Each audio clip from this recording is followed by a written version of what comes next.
population mix of Atkins, Iowa is what you might expect for a town of nearly 2,000 situated just outside a large metro area. It's growing with young families who commute to work in Cedar Rapids, while longtime older residents enjoy their retirements away from the hustle and bustle. With a 4-mile service radius around Atkins, the availability of emergency services is key to continuing growth.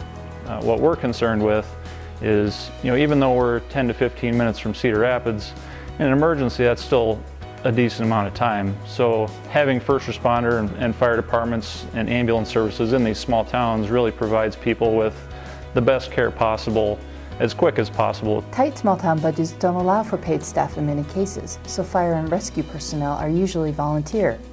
When funds are needed, they typically come in the form of grants. In a lot of these small towns, it would be very difficult, if not impossible, to afford full-time fire and EMS response capabilities if they were to have to fund them themselves. In early November 2018, Central Iowa Power Cooperative and CoBank presented a check to the St. Luke's Foundation Rural Healthcare Grant to support healthcare initiatives throughout small communities in East Central Iowa.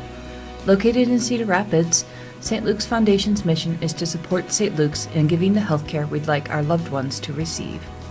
They need these services, and St. Luke's is honored and privileged to be able to provide just a little bit of funding to help them get what they need and expand their budgets so that they have the equipment that they need to keep not only their staff safe, but keep their residents safe. Successfully funded projects are both feasible and make an impact in the communities served.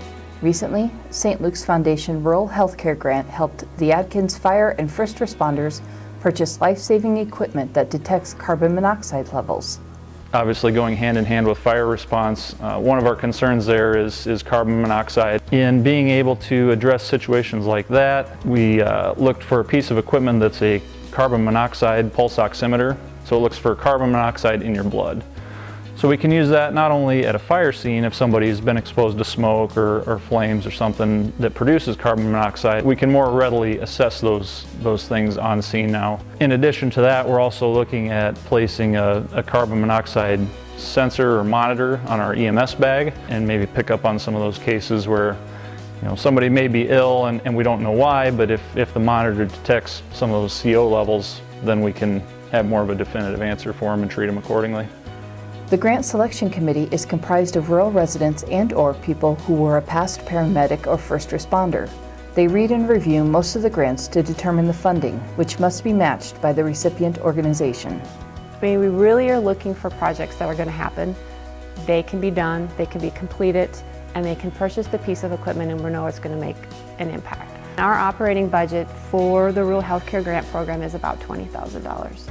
So when we receive a gift from SIPCO and CoBank of $10,000, that takes our budget of $20,000 to $30,000, and that's amazing. For Atkins fire and first responders, even a little financial assistance goes a long way. The funding that's received through donors and people who support these grants is just huge for especially us in small towns. Being a volunteer thing, everybody's given their time and everything they can, but a lot of these pieces of equipment and things that we're looking at going after in these grants, sometimes the money is just not there. So to have these opportunities is really just key for a lot of our small organizations out here. So we greatly appreciate all the support.